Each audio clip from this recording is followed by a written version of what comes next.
wabarakatuh.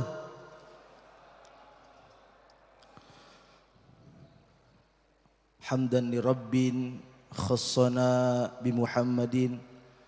Alhamdulillahilladzi hadana li hadza wa ma kunna linahtadiya laula an hadana Allah. Asyhadu an la ilaha illallah wa asyhadu anna Muhammadan abduhu wa rasuluh. Allahumma salli ala sayyidina Muhammad wa ala alihi wa sahbihi ajma'in. Subhanaka la ilma lana illa ma 'allamtana innaka antal alimul hakim. La haula wa la quwwata illa billah. Rabbi israh li sadri wa yassir li amri wahlul 'uqdatam min lisani yafqahu qawli. Allahumma rzuqna fahman nabiyyin wa hifdzal mursalin wa ilhal malaikatil muqarrabin bi rahmatika ya arhamar rahimin. Jamaah kajian Ahad subuh yang insyaallah diberkahi oleh Allah Subhanahu wa taala. Puji syukur kehadirat Allah Subhanahu wa taala yang telah memberikan kita nikmat iman, nikmat Islam, nikmat sehat, nikmat panjang umur sehingga kita masih bisa berkumpul, bertolabul ilmi, bersilaturahmi di Masjid An-Nabawi. Semoga hari ini apa yang kita niatkan, apa yang kita cari, ilmu yang kita cari, ilmunya dapat bermanfaat di dunia dan di akhirat. Amin ya rabbal alamin. Salawat beserta salam marilah kita sampaikan kepada junjungan alam baginda Nabi besar Muhammad sallallahu alaihi wasallam beserta keluarganya dan para sahabatnya, dan insyaallah kita termasuk umatnya yang mendapatkan syafaatnya di yaumil qiyamah nanti. Amin ya rabbal alamin. Jamaah kajian Ahad subuh yang insyaallah diberkahi oleh Allah Subhanahu wa taala, dihimbau bagi para jamaah yang masih ada di pelataran masjid bisa masuk ke dalam masjid. Insyaallah kajian sebentar lagi akan segera dimulai. Kajian Ahad subuh hari ini alhamdulillah pemateri atau narasumber sudah ada tengah-tengah kita, yaitu Buya Arazi Hasim MPhils. Kita hari ini membahas tema yaitu siapa yang mengenal diri akan mengenal Allah Subhanahu wa taala. Kajian hadis ya, status hadis dan maknanya. Sebelum kajian Ahad subuh hari ini dimulai, marilah sama-sama kita baca Al-Fatihah. Semoga kajian hari ini berjalan dengan lancar, menambah keberkahan dan menambah ilmu dan wawasan keislaman kita. Ila hadhihi ala hadhihi niyah wa ala kulli niyatin salihah wa ila hadratin Nabi. Al-Fatihah. A'udzu billahi minasyaitonir rajim. Bismillahirrahmanirrahim. Alhamdulillahi rabbil alamin. Ar-Rahmanir Rahim. Maliki yaumiddin. Iyyaka na'budu wa iyyaka nasta'in. Ihdinas siratal mustaqim, siratal ladzina an'amta 'alaihim ghairil maghdubi 'alaihim waladdallin. Amin. Pada Buya Arazi Hasim, mohon menempati tempat yang sudah disediakan, Buya.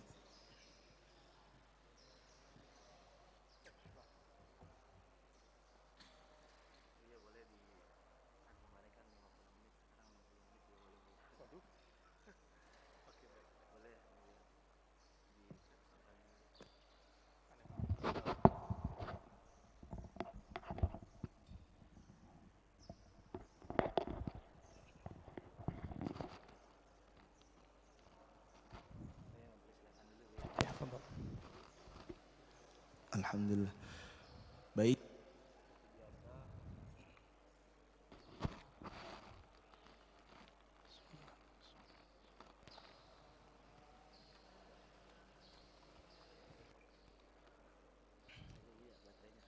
Ya, ya. Lanjut. Astagfirullahaladzim. Assalamualaikum warahmatullahi wabarakatuh. Alhamdulillahi rabbil alamin. Hamdan yuafi ni'amahu wa yukafi'u mazidah. Asyhadu an la ilaha illallah. Asyhadu anna Muhammadan abduhu wa rasuluh. Allahumma salli wa sallim wa barik ala nabiyyina Muhammad wa ala alihi wa ashabihi wa li baitihi wa dhurriyyatihi ajma'in wa ba'du.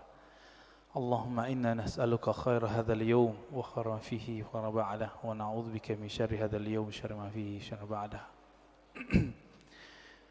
Bapak saudara, ikhwan fillah, banyak orang mendengar kalam ini.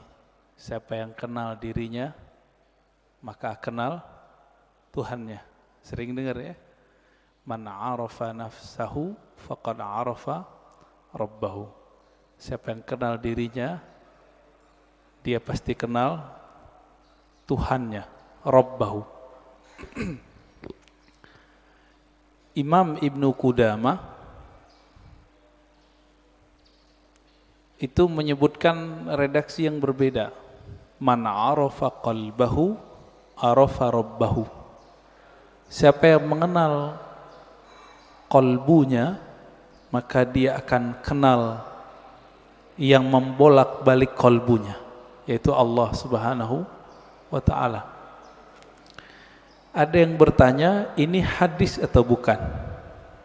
Nah, ini pertanyaannya dua sebenarnya. Ini hadis atau bukan, lalu maknanya apa?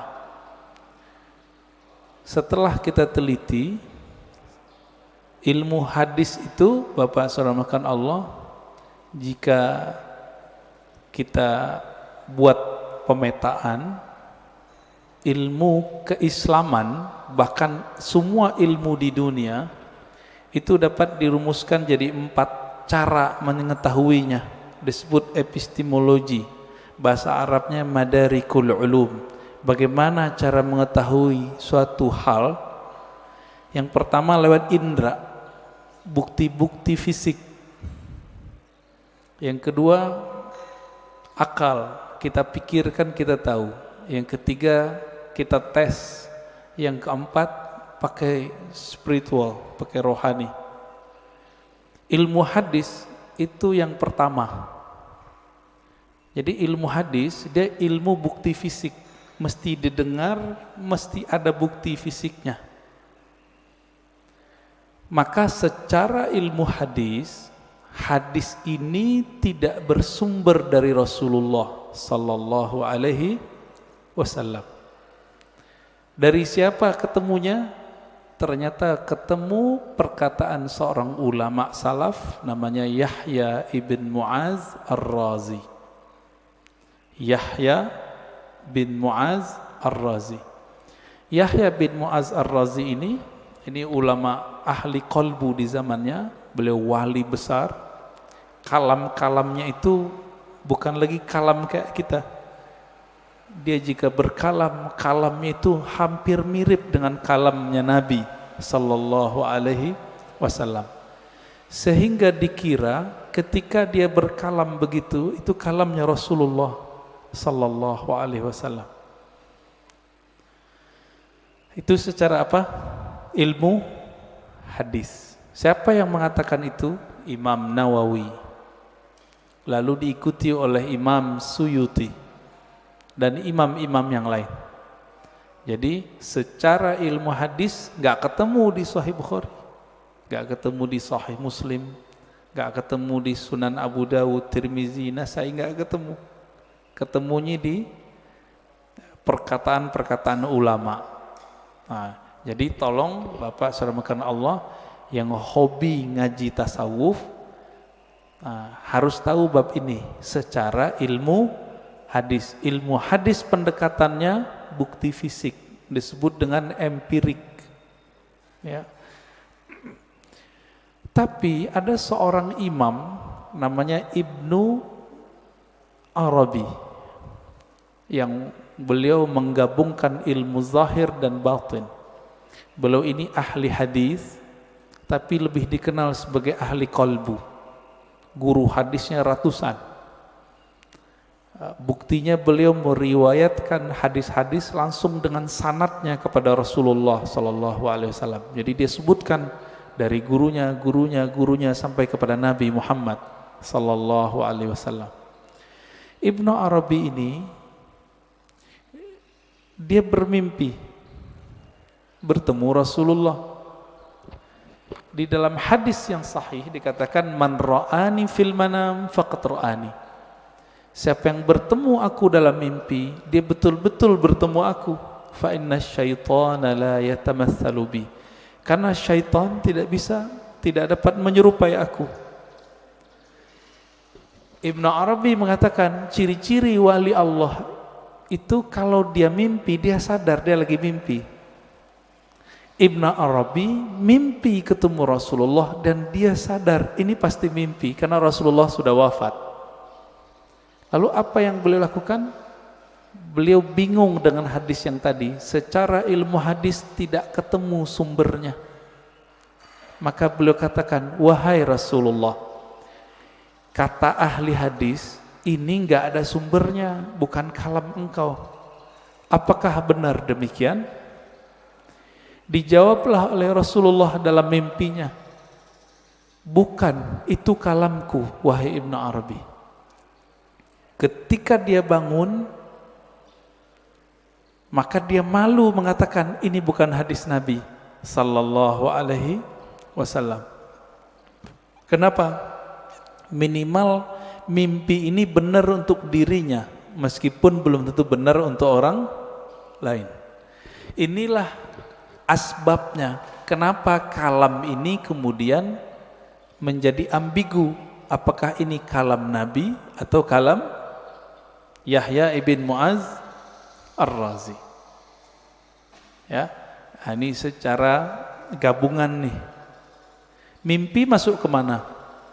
Satu tadi empirik, bukti fisik. Mimpi yang nomor 4, zauq, intuisi, qalbu, ruh. Itu mungkin gak ini dibuktikan? Dibuktikan oleh orang yang sudah sampai ke sana. Kalau oleh ahli hadis yang tidak sampai, kemampuan rohaninya sampai ke taraf ini gak bisa. Jadi mohon maaf Bapak, kita nggak bisa bangga juga dengan ilmu hadis. Ilmu hadis itu sendiri mirip kayak ilmu saintifik yang lain, eksak yang lain sama. Ilmu sejarah, arkeologi. Kalau sekarang apa namanya, untuk ngecek orang meninggal itu, kuku-kukunya dicek apa namanya? Ya forensik gitu ya. Jadi bukti fisik semua. Ilmu hadis mesti berdasarkan zahir fisik. Oleh karena itu, Bapak, saudara yang bukan Allah, jika berdiskusi dengan ahli hadis, sulit kita ngungkit-ngungkit yang nomor 4 ini. Dia pasti yang nomor 1.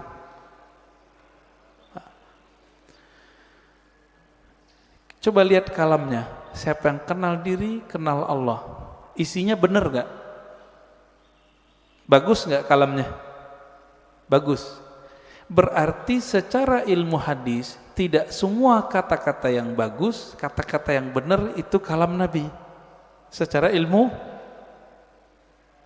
hadis. Banyak Pak. Bahkan tidak semua yang benar itu kalamnya Nabi. Contohnya,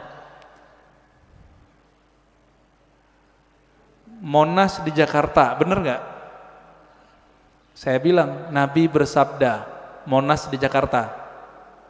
Jadi palsu gak? Jadi hadis palsu deh Pak. Maka tidak semua kata-kata yang benar, kata-kata yang baik itu pantas dikatakan bersumber dari Rasulullah sallallahu alaihi wasallam. Nah, ilmu hadis begitu Pak, agak kaku. Ilmu hadis ini dia harus dibuktikan. Saya ketemu guru saya ketemu gurunya. Ini sebagai contoh hadis yang paling sering kita dengar, innamal a'malu bin niat. Hadis ini Imam Bukhari mengambilnya dari ahli Mekah, namanya Humaidi. Gimana ketemunya? Oh, ternyata Imam Bukhari melakukan rihlah sekaligus haji. Bertemulah dengan Imam Al-Humaidi, murid dari Imam Syafi'i. Terbukti, secara ilmu hadis dikatakan muttasil, hadisnya nyambung. Makanya innamal a'malu binniyat hadisnya sahih, ditaruh di nomor 1 dalam Sahih Bukhari. Imam Bukhari sering mimpi ketemu Rasulullah, iya, tapi mimpinya dia tidak taruh di bab hadis. Ada seorang imam namanya Al-Baihaqi, punya kitab judulnya Syu'abul Iman dan Zuhud. Di kitab beliau menukil kalam Nabi tapi yang didapat orang dalam mimpi. Dan itu populer Pak di masjid-masjid kita, khotib-khotib kita dulu. Tahun 2006 seorang profesor nelfon saya dulu di UIN. Saya waktu itu masih kuliah. Dia telepon, "Ar-Razi, ente ngaji hadis bukan?" "Iya. Saya mau khutbah besok. Tapi bingung ini hadis itu bukan." Wah, kita kaget Pak, profesor masih mau nanya sama mahasiswa. Akhirnya saya katakan, "Hadis apa, Prof?" "Hadis siapa yang hari ini sama dengan kemarin maka dia merugi." Tahu hadis itu ya? Yang hari ini lebih buruk dari kemarin maka dia terlaknat. Saya senyum, "Maaf Prof, itu bukan hadis, tapi itu kalam Nabi yang didapat oleh Imam Abdul Aziz bin Rawat dalam mimpinya."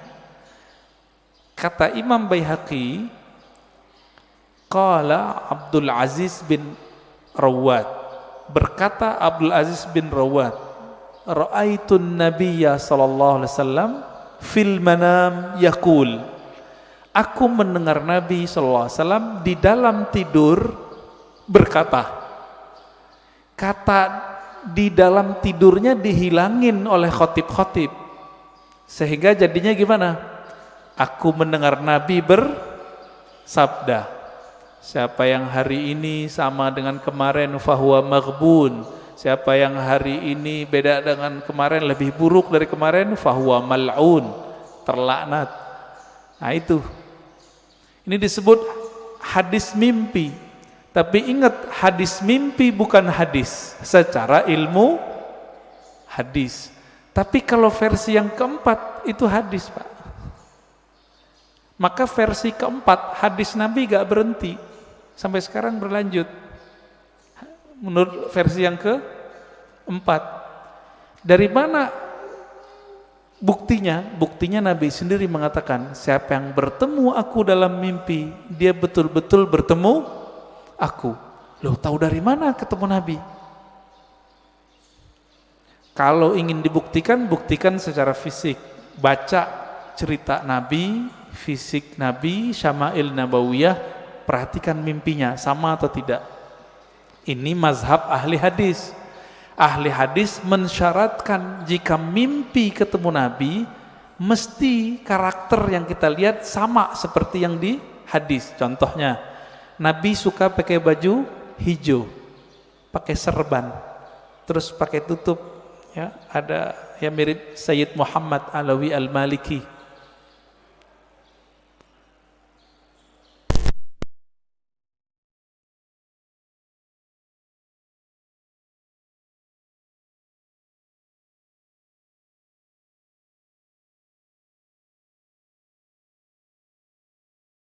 Sir rahasia di dalam ini nggak pernah bohong.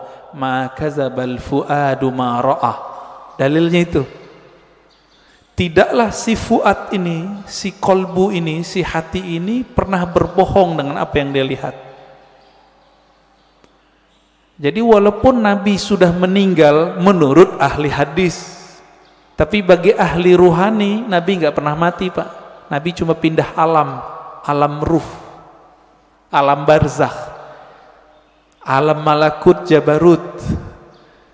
Nah, ada di antara ulama yang setiap hari bisa ketemu Nabi. Siapa itu? Gurunya Imam Syafi'i, namanya Imam Malik. Dihikayatkan dalam kitab Hilyatul Aulia, kitab hadis, tapi berkaitan dengan Tazkiyatun Nafs. Karya Imam Al-Hafiz ahli hadis Abu Nu'aim Al-Asfihani. Imam Malik berkata, "Ma bittu lailan illa wa ra'aitun nabiyya sallallahu alaihi wasallam. Lebih kurang begitu. Tidaklah aku beristirahat malam hari melainkan saat aku memejam mata aku memandang kepada Rasulullah sallallahu alaihi wasallam tiap malam, Pak. Siapa imamnya? Imam Malik. Tapi Imam Malik ahli hadis. Maka beliau tidak memasukkan hasil dialognya dengan Nabi ke dalam bab ini. Tapi masuk ke bab fatwa, dianggap itu ilham. Beda dengan Imam Ibnu Arabi, beda dengan Imam Ghazali. Mereka menganggap ini juga hadis, tapi hadis-hadis rohani, tidak masuk ke bab ilmu hadis. Nah, disinilah mulai bertengkar, Pak, antara ahli hadis sama ahli tasawuf. Bagi ahli hadis, kalian sesat. Kenapa? Itu bukan hadis Nabi, itu hadis palsu. Bagi ahli sufi, yang sesat siapa? Kalian gak mengerti kok kami dibilang sesat. Kalian gak bisa berkoneksi dengan Nabi, kok kami yang dianggap sesat. Begitu. Maka kemudian oleh Imam Al-Baihaqi, ya, satu tingkatan di atas Imam Ghazali, itu beliau gabung di kitabnya, di kitab Az-Zuhud, ya, di kitab Syu'abul Iman, kalam Nabi baik dalam ilmu hadis ataupun versi ahli qalbu. Bapak saudara makan Allah, kira-kira inilah kenapa ahli hadis susah baikan sama ahli tasawuf, ya. Maka muncullah di generasi berikut ahli hadis yang mereka penasaran dengan ilmu tasawuf. Sebaliknya ahli tasawuf yang penasaran dengan ilmu hadis. Nah, maka di zaman setelahnya muncul sufi muhaddis sufi. Muncul begitu. Nah, ini terlihat dari imam siapa? Imam As-Subki. Dia ahli hadis juga murid Ibnu Athaillah Sakandari, pengarang Hikam. Ini kitab kecil yang saya bawa, Ibnu Qayyim, dia ahli hadis, belajar tasawuf. Muncullah kitab-kitab tasawufnya banyak sekali. Madarijus Salikin, Al-Wabilus Sayyib, Iddatus Sabr, Raudatul Muhibbin, banyak sekali kitab tasawufnya. Puncaknya nanti ada pada Imam Murtada Zabidi, ahli hadis juga ahli sufi. Terlepas dari itu, Bapak sarmakan Allah, perbedaan itu sampai sekarang masih ada, ya. Makanya sekarang istilah ahli hadis ini diambil oleh sekelompok orang dan menamakan dirinya kelompok sunnah. Boleh nggak? Ya boleh-boleh aja. Tinggal bukti aja sanadnya, ya. Punya sanad nggak kepada Rasulullah Sallallahu Alaihi Wasallam? Karena ilmu hadis ilmu sanad. Nggak punya sanad, kazzab, maka dia pembohong. Lalu benarkah kalam man arafa nafsahu faqad arafa rabbahu? Kita sudah katakan tadi, itu benar. Terlepas dari ini kalam Nabi atau bukan, kalam ini sudah menjadi kaidah dalam ilmu tazkiyatun nafs, ilmu tasawuf, ilmu kerohanian. Lalu apa maknanya? Siapa yang kenal dirinya, maka dia kenal Tuhannya. Antum nih teman-teman, namanya misalnya Abdullah, dikasih bapaknya Abdullah. Mengenal diri itu mengenal tubuh si Abdullah atau kenal yang mana? Sekedar mengenal jasad? Tentu tidak. Lalu kenal apa ini? Kenal yang mana ini? Bukan yang jasad ini. Kan banyak juga, Pak, anak-anak udah 7 hari nggak punya nama. Bapaknya datang ke kita, "Tat, kasih nama dong anak saya." Berarti nama jasad ini itu bisa dibuat, bisa dirubah, Pak. Sebelum kita masuk ke tubuh ini, kita punya nama. Benar nggak punya nama? Kita lahir di dunia, yang ngasih nama siapa? Orang tua, guru. Sebelum kita masuk ke dunia ini, kita di alam ruh. Allah mengatakan, alastu birabbikum, bukankah aku Rabbmu? Allah memanggil kum, kamu. Berarti kita ada nama, Pak. Cuma nama ini disimpan di dalam dada Rasulullah sallallahu alaihi wasallam. Kita nggak tahu. Ditanyalah oleh orang Bani Israel, orang ahli kitab, ya Muhammad, apa itu ruh? Turunlah ayat yas'alunaka 'anir ruh. Mereka bertanya kepadamu mengenai ruh. Katakanlah ruh itu urusan Allah. Kamu tidak diberi ilmunya kecuali sedikit. Sedikit di situ, wa ma utitum minal ilmi illa qalila. Sedikit menurut siapa? Menurut saya, menurut Nabi, menurut Bani Israel, atau menurut Allah? Menurut Allah. Maka sedikit menurut Allah itu banyak menurut kita. Ya. Orang kaya di Indonesia bilang, saya ngeluarin uang dikit. Dikitnya itu udah 100 triliun, Mbak. Ya. Apalagi raja di raja alam semesta ini, Rabbul Alamin, Allah Subhanahu wa ta'ala. Ilmu ini disimpan dalam dada Rasulullah. Ada sahabat yang dikasih tahu, ada yang tidak. Maka Nabi itu bisa ngerti, Pak, dengan izin Allah. Ada orang nih jihad, kayaknya paling kuat, kayaknya paling banyak bunuh musuh. Tapi Nabi mengatakan finnar, finnar, masuk neraka, masuk neraka. Kenapa? Nabi tahu namanya sudah ada di neraka, nggak dihapus dari neraka. Ternyata benar, orang ini beramal cuma dengan fisiknya, ruhnya tidak beramal. Ruhnya gak beramal, Pak. Jadi ketika disebut siapa yang kenal dirinya, maka kenal Tuhannya. Diri yang fisik, yang mengenal diri fisiknya, dia baru mengenal perbuatan Allah. Disebut ma'rifatul af'al, mengenal perbuatan Allah. Ajaib enggak kelahiran manusia? Penciptaan manusia ajaib enggak? Ajaib, Pak. Kok bisa-bisanya ada makhluk hidup di perut seorang perempuan? Itu ajaib itu. Saya mau tanya nih yang udah nikah, yang punya anak. Itu antum yang menciptakan anak? Atau cuma sebab doang? Ya, bikin doang ya. Tapi kita enggak yang gedein, yang mengembangkan biar kasih tulang, enggak. Ya, coba tanya sama yang udah pernah hamil, ibu-ibu yang udah hamil tanya, ajaib itu.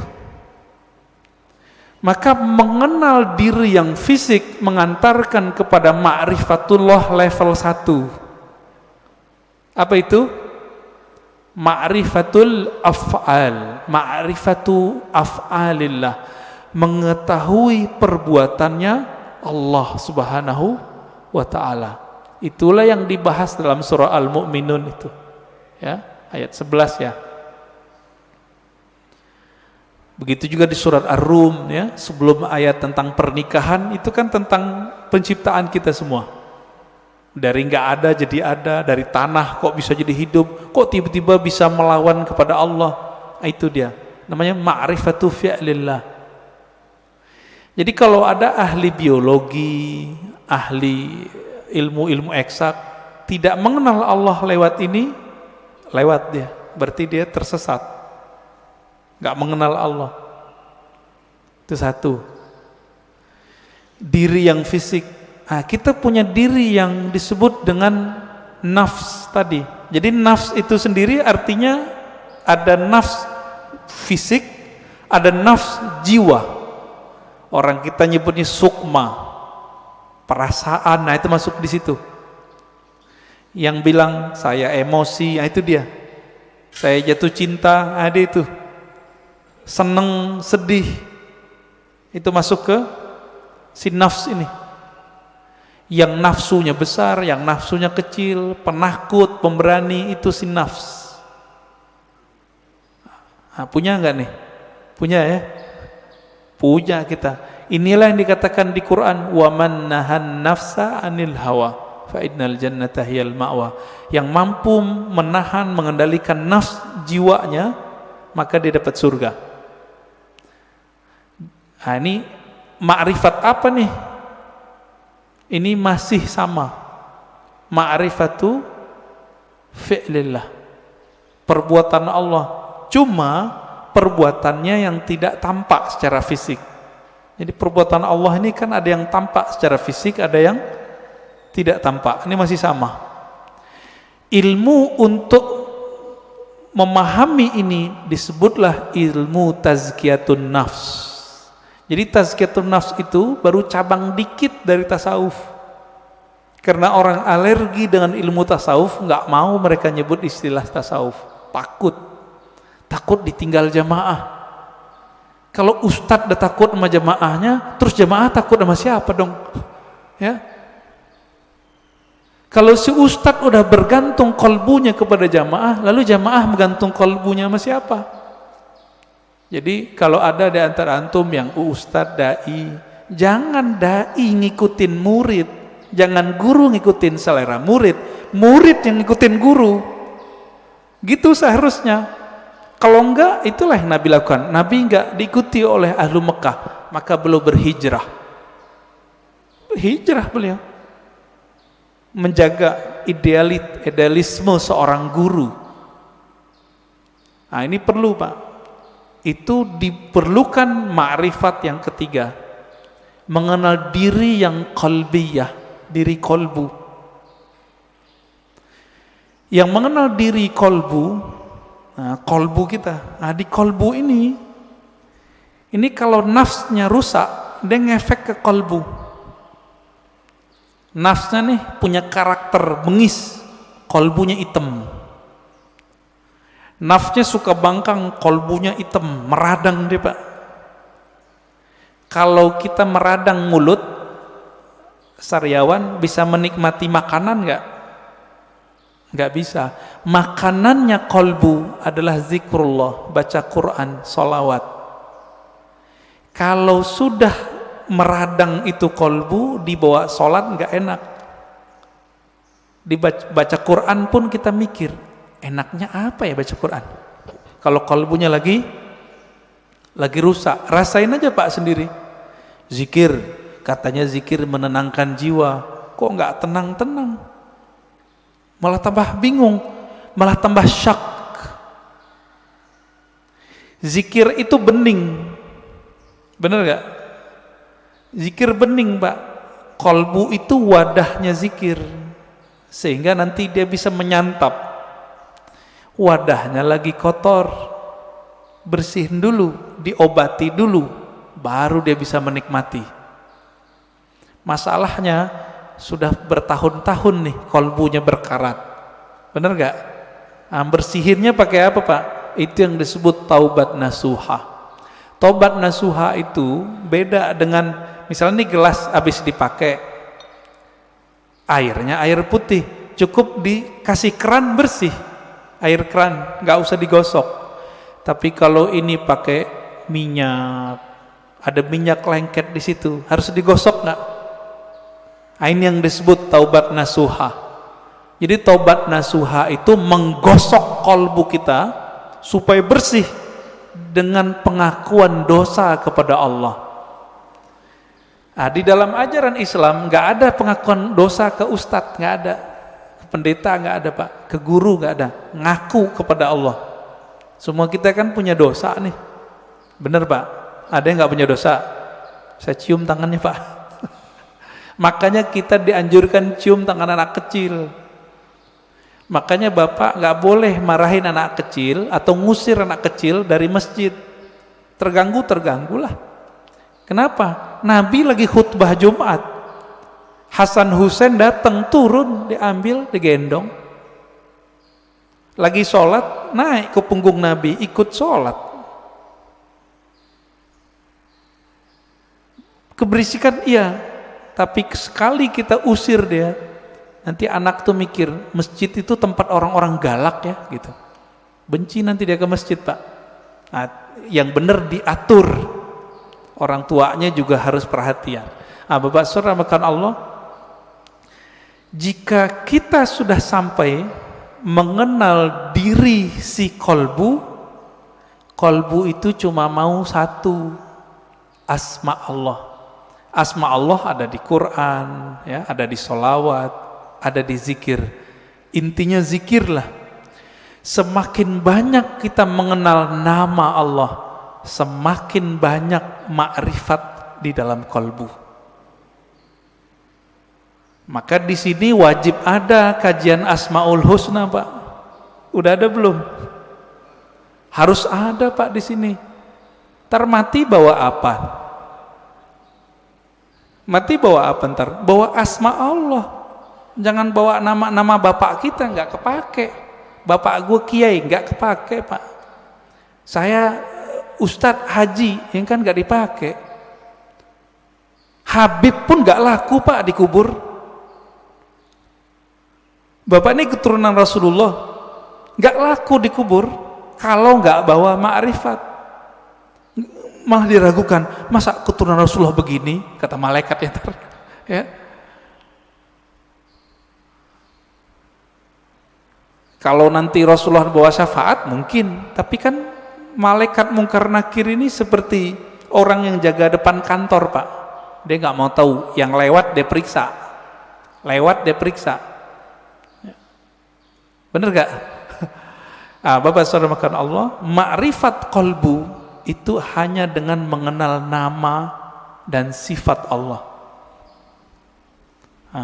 Jadi coba deh di sini dibuat nanti kajian Asmaul Husna yang mateng, bukan yang separuh-separuh, enggak. Jangan, yang mateng kajiannya. Gurunya ahli zikir, bersanad zikirnya kepada Rasulullah. Insya Allah Pak enak ngajinya, kan banyak nih. Carilah ya, semoga ketemu nanti. Asma sifat. Nah, ma'rifatus sifat itu masih bagian dari kolbu, paling dalam. Dia udah masuk ke dalam sirnya kolbu. Kan kolbu ini dia ada bagian-bagiannya, Pak. Kolbu itu disebut ada fuad.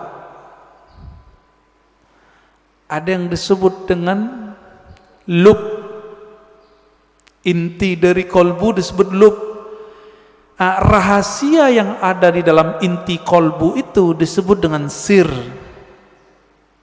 Maka disebutkan dalam Al-Quran, Allah ya'lamu sirra wal akhfa. Allah mengetahui yang sir, yang tersembunyi, bahkan yang akhfa, yang samar. Nah, itu ketahuan oleh Allah SWT. Nah, di mana kesimpannya itu? Itu di dalam kolbu paling dalam. Kita ini semua dulu kan pernah ketemu Allah. Memori itu kesimpan di situ, Pak. Ada yang ingat nggak? Nggak ada yang ingat ya? Bener.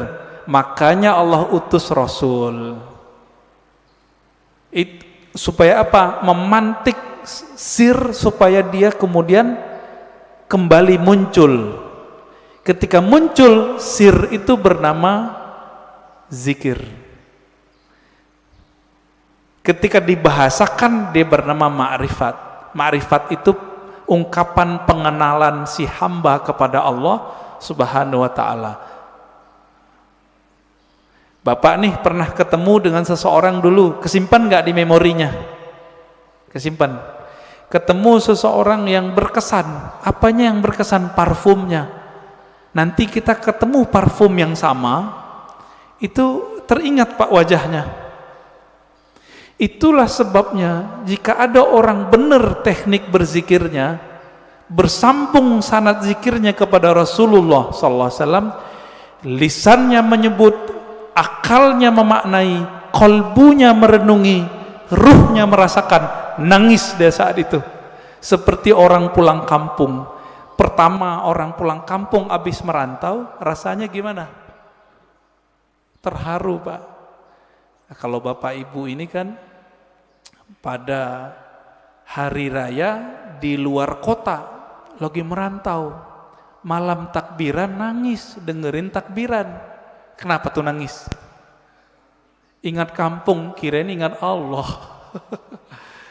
Takbiran ingat Allah, nangis. Wah, itu arif billah namanya, kenal Allah dia. Takbiran nangis, ingat siapa? Kampung. Kita lupa, kita punya kampung lain, namanya kampung arwah. Lupa apa ya? Kampung arwah. Ngapain si arwah di kampung itu? Dia menatap Allah Subhanahu wa ta'ala.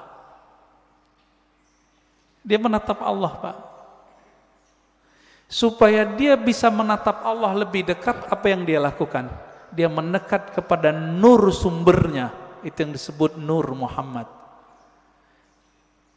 Jadi dulu itulah yang dikatakan oleh Nabi, kuntu nabiyan, aku sudah jadi nabi, Adam belum dicipta, udah jadi nabi di alam ruh.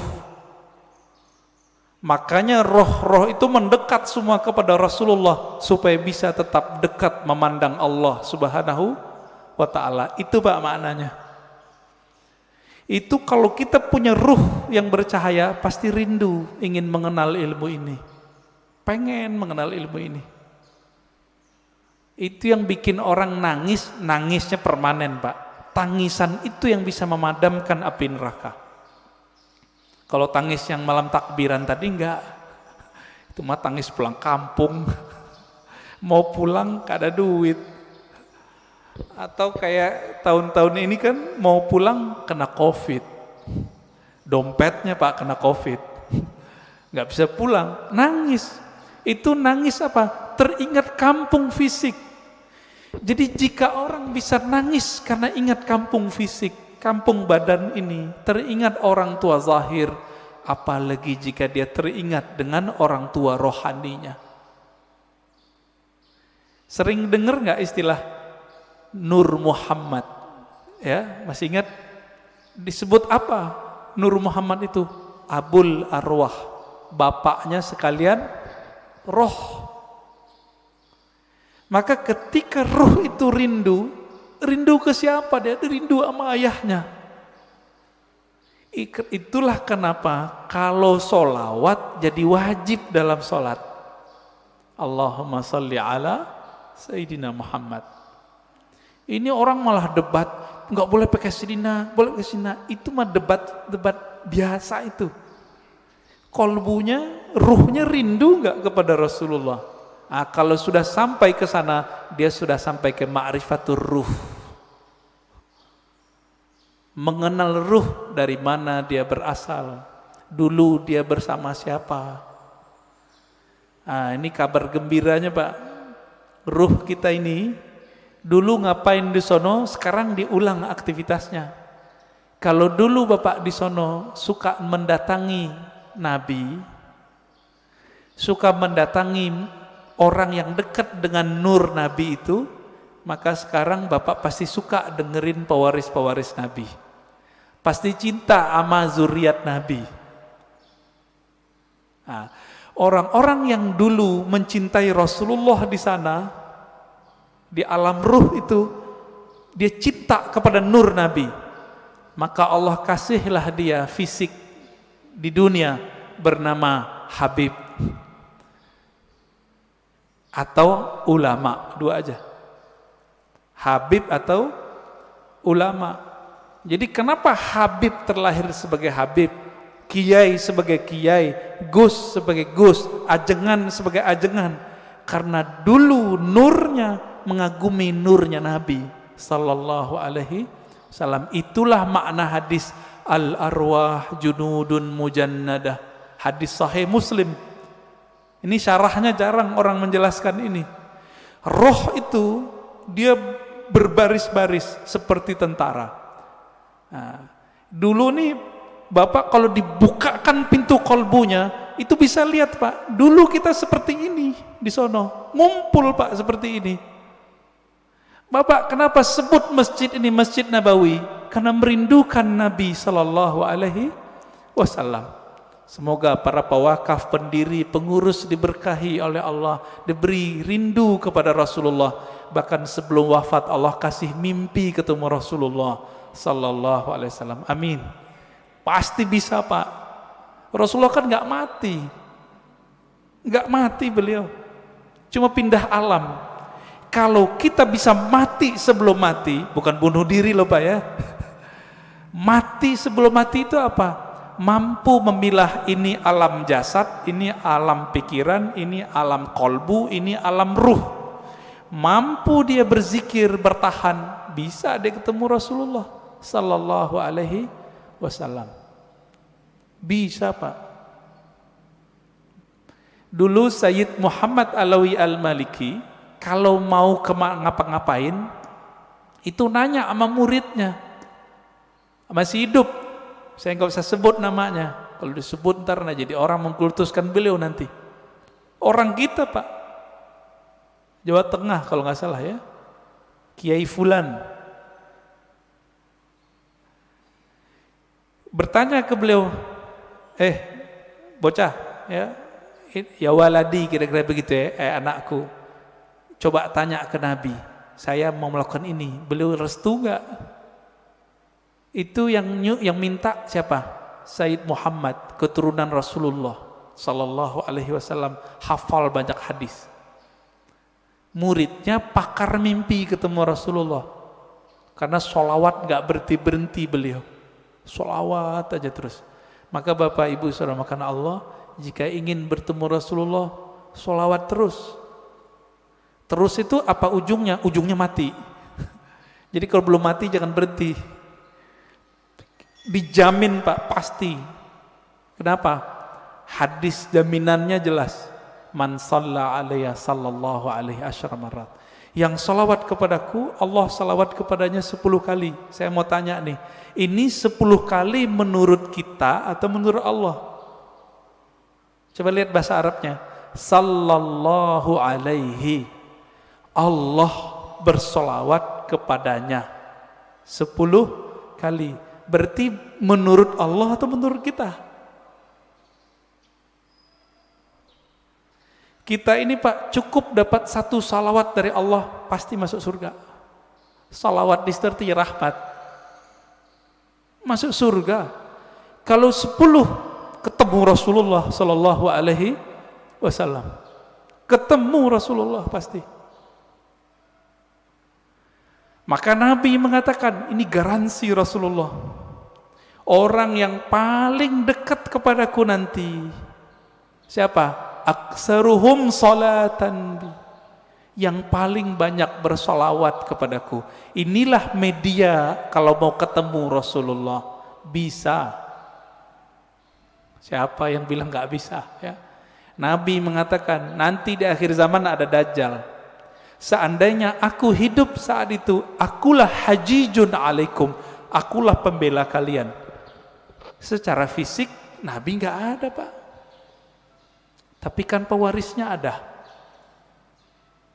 Pewarisnya itulah disebut Al-Imam Al-Mahdi. Imam Mahdi, apa kata beliau? Namanya seperti namaku. Nama dalam bahasa Arab ismun. Ismun artinya tingkatan dan kemuliaan, bahkan ilmu. Itu artinya. Bukan Muhammad bin Abdullah. Muhammad bin Abdullah mah banyak habaib namanya dari dulu Muhammad bin Abdullah, tapi bukan Imam Mahdi. Ya. Ini sekarang banyak yang kajian akhir zaman tapi terjebak pada riwayat ahli hadis fisik, tidak mempertimbangkan ahli rohani.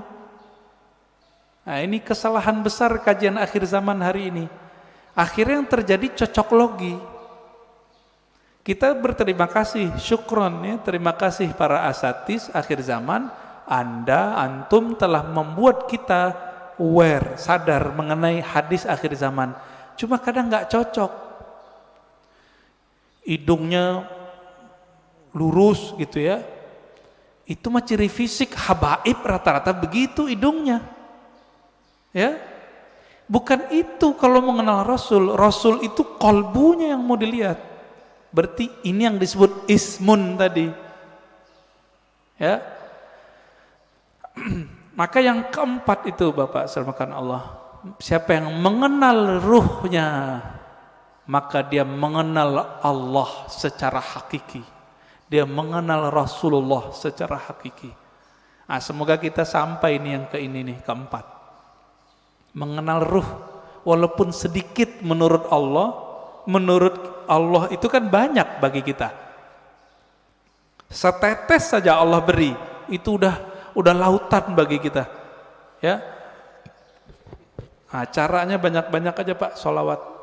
Bapak ini kan mohon maaf ya, pemalas ngajari guru, maunya didatangin guru mulu, ya enggak?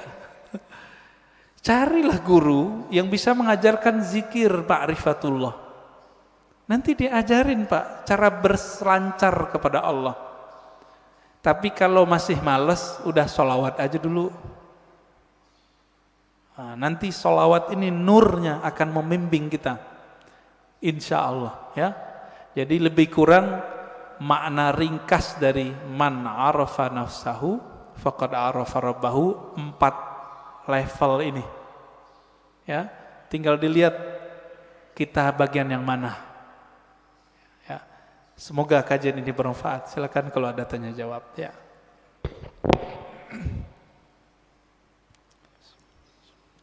Alhamdulillah selesai materinya, kita masuk ke sesi tanya jawab.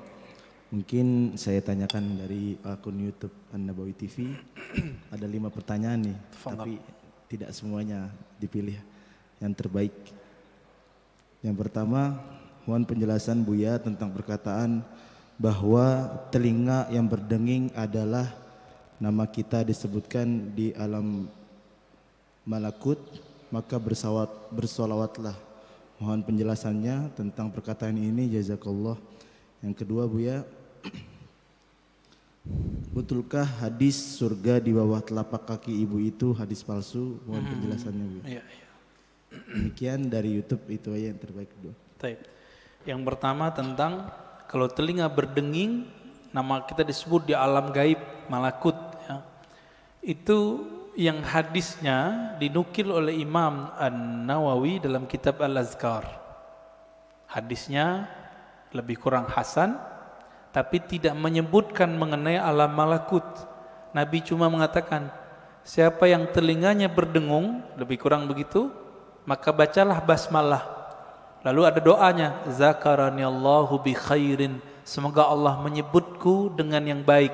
Itu maksudnya, bahkan bukan malakut saja, semoga Allah menyebutku dengan yang baik. Berarti lebih dari jabarut, lebih dari semuanya.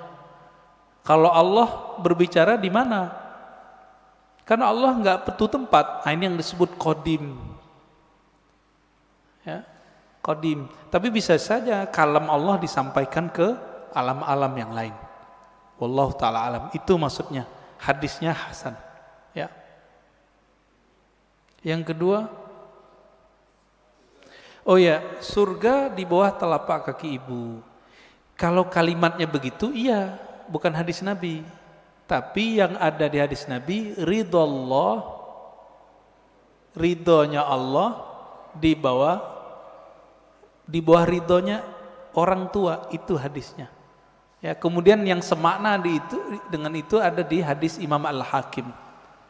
Ada. Tapi kalimatnya bukan di bawah kaki gitu, enggak seperti itu di hadis yang ininya. Ya. Dua lagi Bu ya boleh. Fadhal.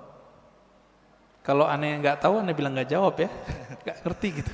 Yang kedua, yang ketiga dan yang keempat, bagaimana cara kita mengalahkan nafsu ketika masa-masa futur? Yang kedua, Buya, untuk bab akidah, hakikat Allah dan arafa rabbahu, ulama sepakat harus memakai dalil hadis sahih untuk hujjah. Lalu bagaimana dengan hadis dari mimpi tadi bisa dihujjah akidah? Oke, bagus. Yang pertama tadi tentang cara mengalahkan nafsu. Di Quran itu kalimatnya cuma naha. Naha itu bukan mengalahkan. Naha, apa arti naha? Melarang. Jadi naha itu kita mampu melarang jiwa. Ini yang disebut mengontrol. Gimana caranya? An-nafs itu tidak bisa dizikirkan, dia cuma bisa dikontrol. Jika berkaitan dengan hawa nafsu, itu urusannya dengan makan. Maka jaga makannya, jangan yang haram dan jangan banyak. Jangan banyak ya. Jika berkaitan dengan syahwat yang besar, maka kurangi makan-makan yang membuat libido kita tinggi. Yang paling ringkas ya puasa. Puasa itu paling bagus. Jadi tidak ada lagi setahu saya yang paling kuat untuk mengolah nafsu jiwa kecuali puasa. Nggak ada lagi Pak. Coba cek Bapak ini kalau puasa jalan, ngelihat yang bening-bening nggak berani. Wah lagi puasa, gitu Pak. Coba aja tuh. Kalau nggak puasa, haji mumpung. Ya, tafadhal. Yang kedua tadi, udah ya? Bab hakikat Allah. Oke. Hakikat Allah tidak diketahui kecuali oleh Rasulullah Sallallahu Alaihi Wasallam. Termasuk nanti Imam Mahdi itu mengerti hakikatnya Allah, ya, karena beliau pewarisnya Nabi. Plek apa yang Nabi tahu ada di dalam kolbunya. Tapi bagaimana dengan mimpi? Bagaimana dengan kaidah tadi? Untuk hujjah akidah mesti hadisnya sahih, bahkan mesti mutawatir oleh sebagian ulama. Itu bab ilmu akidah. Ilmu akidah babnya bab akal. Ilmu akidah bab akal. Oke, kalau mimpi tadi bab mana? Yang nomor 4. Ya, orang ahli akal nggak percaya sama mimpi. Orang yang jago mimpi ketawa sama ahli akal, ilmumu segitu aja. Ya, jadi kita nggak perlu membantah. Ini dua jalur yang berbeda, gitu. Nabi SAW mimpi nggak? Mimpi Pak. Wahyu pertama yang turun ke Nabi itu mimpi. Hadis Sahih Bukhari, kitab Bad'il Wahyi. Awal ma budi'a bihil wahyu ar-ru'ya salihah. Kira-kira begitu kalimatnya. Wahyu pertama yang turun itu bukan Quran. Yang pertama turun cahaya turun kepada qalbu Nabi sehingga beliau melihat mimpi yang indah. Akibatnya beliau suka menyepi. Faitahannas fi ghari Hira. Lalu beliau menyepilah di Goa Hira. Itu. Jadi kalau kita menolak bab mimpi sama dengan menolak bab wahyu. Ingat, mimpi siapa nih? Mimpi waliullah, mimpi nabiullah. Kalau mimpi bapak, ibu mungkin ya, kita tolak aja ya. Tapi Nabi mengatakan di akhir zaman hampir-hampir saja mimpi semua orang beriman itu benar. Pada beriman gak sih? Beriman gak? Beriman gak? Benar ke siapa? Ke Allah, ke Rasulullah. Rasulullah mengatakan salah satu warisan kenabian itu adalah ar-ru'ya as-salihah. Ar-ru'ya as-salihah juz'un minan nubuwah. Hadis Imam Tirmizi, hadis sahih. Ya. Jadi ahli qalbu itu jaga benar.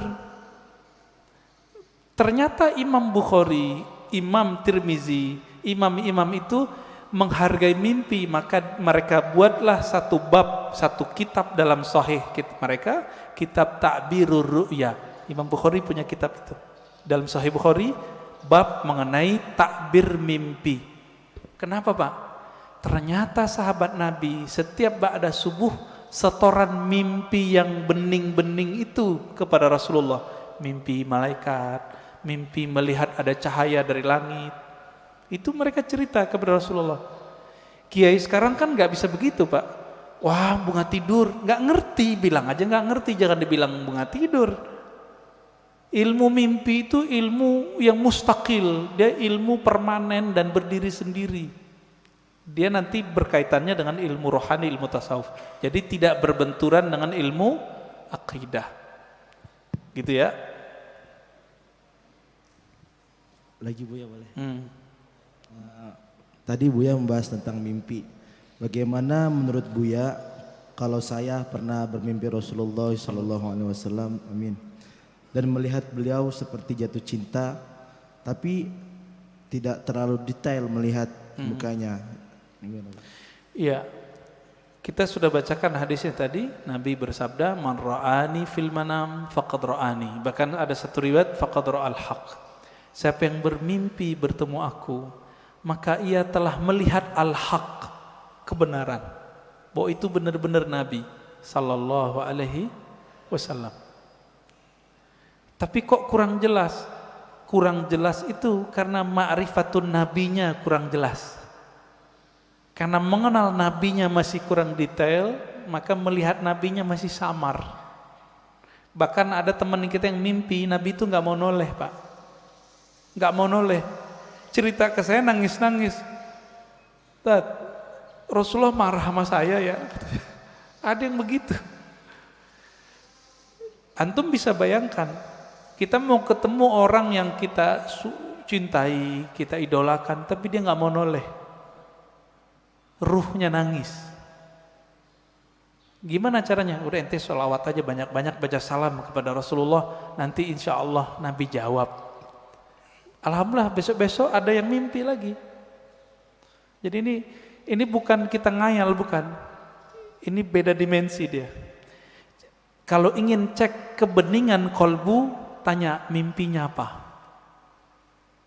Jika bapak saya ini kita lagi kotor, jiwa kita kotor nih, mau kiai, mau ustadz, mau jamaah, mau tahajud, kotor Pak, pasti mimpi basah. Jadi kalau mimpi basah, tobat Pak, tobat rohani. Dosa enggak, tapi rohani kita, oh kayaknya hati kita kotor. Sayyidina Umar ketika bermimpi menggauli budaknya, budak halal enggak? Halal. Apa kata beliau? Syaghalatni siyasah. Ya Allah, aku tersibukkan oleh urusan politik sehingga lupa wirid. Ini Umar, ngerti beliau. Tapi beliau pun kalau mimpi ama yang halal. Kalau kita kan kita berharap mimpi sama artis Pak. Ya, silakan. Baik, Assalamualaikum warahmatullahi wabarakatuh. Waalaikumsalam. Pak Ustadz, Pak Kiai, kalau boleh mohon maaf, saya sedikit ingin memuji Pak Ustadz. Saya baru ketemu Ustadz Kiai yang cahayanya bagus Allah. Dan bening, ini pertama. Yang kedua, saya umur 74 tahun. Tapi baru sekarang saya ketemu Ustadz mengatakan bapaknya roh itu adalah Nur Rasulullah. Alhamdulillah, ilmu saya bertambah satu sekarang Pak, luar biasa. Saya juga merinding ini Pak, dengarnya. Selama ini saya nggak ngerti bapaknya roh itu siapa. Mudah-mudahan juga teman-teman saya di Nabawi ini sama juga mudah-mudahan, tapi nggak tahu. Seperti Pak Ketua DKM mungkin lebih ahli, sama Pak Nenggolan lebih ahli daripada saya. Jadi tahu kalau saya 74 tahun umur nggak tahu bapaknya roh saya siapa. Alhamdulillah saya subuh hari ini mendapat ilmu yang luar biasa bahwa saya mengenal bahwa roh saya ini adalah Nur Allah, Nur Rasulullah SAW. Kemudian tadi kalau anak-anak Basir sudah bertanya, bagaimana kalau saya selalu selawat, selalu merinding atau apa namanya bulu kuduk. Ini kalau bahasa orang Sumatera, Bang Palembang tuh bulu kuduk Pak, bulu kuduk, kayak gemetar gitu loh Pak. Itu kalau saya berselawat kepada Rasulullah. Nah yang terakhir ini Pak, tadi orang ahli sodoko jariah, kaya raya, banyak duit, tapi kok masuk neraka. Bagaimana dia menyambungkan antara jasmani dan rohaninya sehingga sodokonya jadi amal ibadah pada Allah Subhanahu wa Ta'ala. Terima kasih Pak Ustadz. Mohon maaf saya terlalu memuji Pak Ustadz karena cahayanya luar biasa buat saya. Terima kasih. Cahaya lampu lebih hebat daripada itu lagi Pak. Sekian. Assalamualaikum warahmatullahi wabarakatuh. Assalamualaikum warahmatullahi wabarakatuh. Mohon maaf Pak Nanggolan. Ini cahayanya memang ada 3 Pak. Allahumma salli ala Sayyidina Muhammad an-nuri dzati wa sirri sari fi jami'il asma'i was sifat. Mau bilang apa kita ya? Betul Pak. Jadi bapak rohani itu istilah bahwa ruh kita itu percikan dari nur beliau sallallahu alaihi wasallam. Lalu kenapa kita merinding? Ketika bapak merinding, itu ruhnya sedang merindu. Dijawab oleh sang Rasulullah sallallahu alaihi wasallam. Kita katakan assalamu alayka ya Rasulullah. Salam atas engkau wahai bapak rohaniku Rasulullah. Dijawab oleh beliau merinding bapak. Ruh kita Pak yang yataqashairu minhu juludul ladzina yakhshawna rabbahum. Kira-kira begitu. Di Quran surat Az-Zumar ayat 24 berapa itu ya? 22, 23 ya, 23 bergetar karena Al-Qur'an. Al-Qur'an itu hakikatnya ada pada siapa? Khuluquhul Qur'an kata Aisyah. Nabi Muhammad itu polanya, zahir batinnya adalah Al-Qur'an. Disebut nama Nabi taqsya'irru minhu juludul ladzina yakhshawna rabbahum. Disebut nama sang pembawa nur Quran, pasti bergetar Pak sang para pecinta, pasti merinding. Makanya ada syairnya itu, kullul qulub ilal habibi tamilu. Semua pencinta jika disebut nama sang kekasih pasti hatinya merindu. Apa buktinya? Disebut namanya kadang-kadang meleleh Pak mata kita. Rindu dengan kampung rohani, rindu dengan orang tua rohani. Saya nih, ibu saya baru wafat setahunan. Kalau disebut ibu saya Pak, saya nangis. Padahal itu ibu fisik. Apalagi kita sebut nama Rasulullah sallallahu alaihi wasallam. Nama Nabi Muhammad sallallahu alaihi wasallam. Rindunya lebih dahsyat, tapi kita harus tahan. Maka lepaskanlah rindu itu dengan menyebut nama Nabi. Allahumma salli ala Sayyidina Muhammad an-nuri dzati wa sirri sari fi jamil asma' wa sifat. Assalatu wassalamu alaika ya Sayyidi ya Rasulullah. Kira-kira begitu Pak. Allahumma salli ala.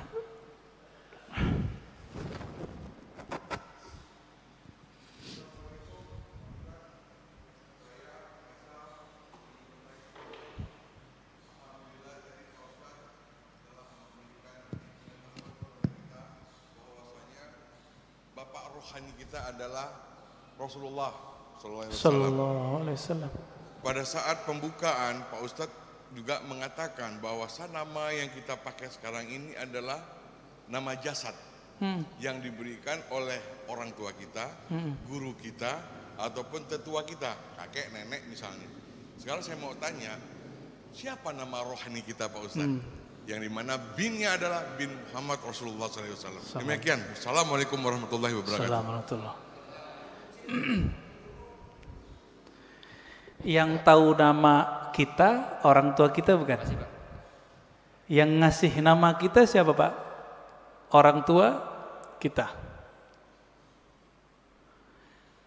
Maka yang tahu nama ruhani Bapak itu bukan saya. Tapi siapa yang tahu? Bapak ruh. Tapi bapak ruh itu punya pewaris. Bukan ulama yang bisa baca kitab ini. Ulama yang mewarisi kolbunya Nabi, plok semuanya dia warisi. Itulah nanti namanya Al-Imam Al-Mahdi. Kalau umur bapak panjang bisa. Jika belum muncul Imam Al-Mahdi, maka wali yang disebut wali ghaus, jika di ilmu fikih disebut mujtahid mutlak. Mujtahid mutlak, dia tahu nih barang hukumnya apa, keluar namanya. Maka bagi ahli ruh, wali-wali yang disebut wali kutub, itu mereka nggak ngerti. Yang ngerti wali namanya ghaus. Jadi wali itu kan banyak Pak, ada stratanya. Ada 313 wali kutub, sejumlah dengan jumlah para rasul, sejumlah dengan jumlah ahli badar. Kutub poros, dia poros asma, poros sifat Allah. Wali-wali ini ada satu pemimpin yang jadi guru mereka, orang tua rohani mereka sekarang ini. Ini yang disebut Kutubul Ghaus. Dan itu cuma satu di dunia, dan pasti keturunan Rasulullah. Sayangnya mastur, tersembunyi, nggak boleh muncul Pak. Bapak pengen tahu nama ruhnya? Harus punya koneksi sama Al-Ghaus ini, gitu. Kalau mau nanti satu saat kumpulkan namanya semua, nanti saya kirim ke beliau. Ya, biar dikasih namanya oleh beliau. Kapan ketemunya? Wallahu a'lam. Insya Allah ketemu. Insya Allah ketemu. Para perindu Rasulullah pasti bertemu beliau. Bapak kalau mau silakan. Nanti kumpulkan namanya, nanti beliau kasih nama. Dikasih nama Pak, dengan nama itu Bapak nanti dipanggil oleh malaikat mungkar nakir ntar. Nama dari ayah rohani yang disimpan oleh kalbu beliau. Kira-kira begitu. Waduh, ini udah berbicara jauh kita nih Pak ya. Ya, tafadhal. Boleh terakhir dari Pak Haji Adang untuk bertanya. Assalamualaikum warahmatullahi wabarakatuh. Assalamualaikum warahmatullahi wabarakatuh. Mohon dijelaskan perbedaan antara saudara kandung dan saudara satu ruh. Karena terkadang walaupun kita saudara satu kandung, saudara kandung dan saudara ruh. Karena yang terjadi di dunia ini, sungguh pun kita saudara satu kandung, tapi mungkin jarang ketemu, banyak perbedaannya. Berbeda walaupun tidak satu kandung, kita sering ketemu dan banyak persamaannya. Yeah. Kemudian mohon dijelaskan juga perbedaan pendengaran ruhani dan pendengaran jasmani, penglihatan ruhani dan penglihatan jasmani. Terima kasih. Yeah. Beda saudara kandung secara jasad Pak ya, dengan saudara ruh. Dalilnya surat Al-Hujurat, innamal mu'minuna ikhwah. Sesungguhnya orang beriman itu bersaudara. Loh, babenya siapa? Ya, bapaknya siapa? Itulah Rasulullah. Abul Mu'minin, bapaknya orang beriman. Maka istri Nabi disebut Ummul Mu'minin. Tapi kan kita nggak manggil Nabi Abul Mu'minin, padahal itu nama beliau sebenarnya. Disebut lebih tepat Abur Ruh.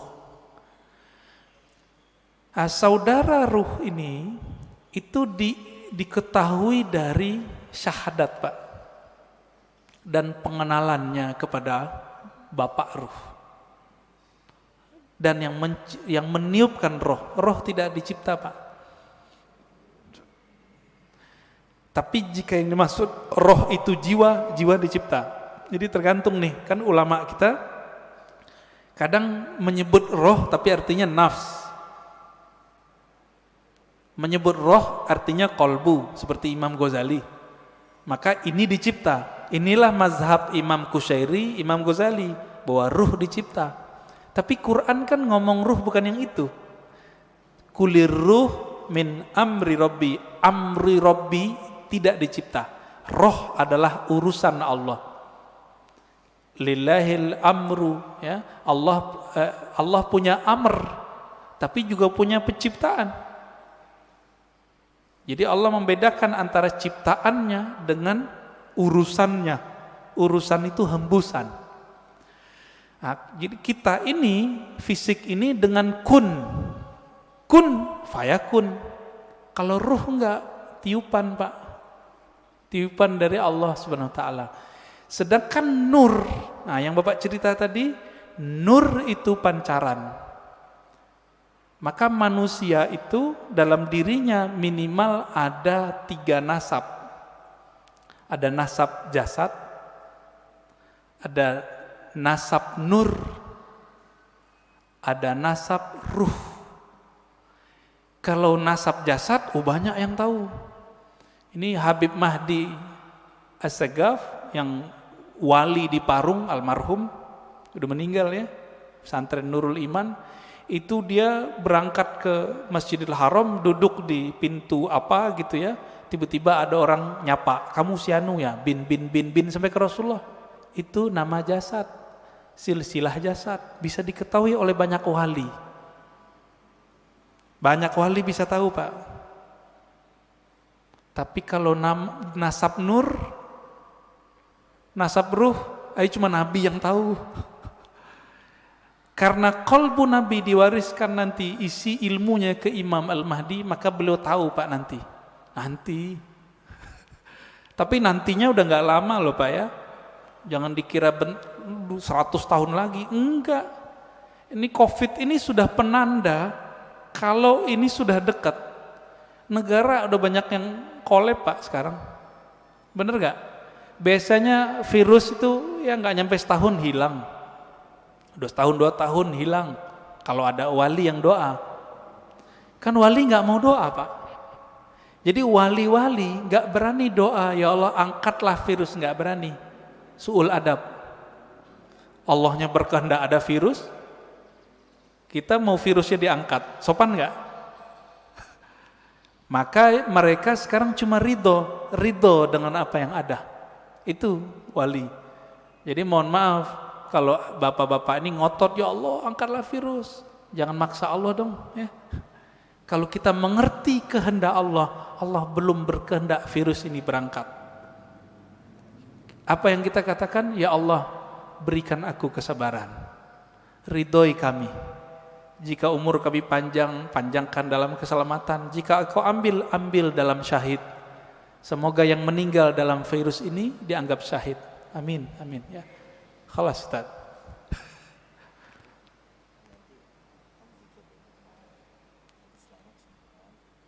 Zikir ya.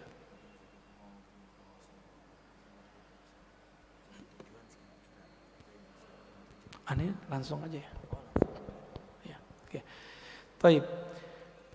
Bapak Ibu Saudara ikhwan akhwat fillah, kita simpulkan kajian kita pada pagi ini bahwa hadis man arafa nafsahu faqad araf rabbahu bukanlah hadis Nabi secara ilmu hadis, tapi secara rohani, ahli rohani menganggapnya dari Nabi.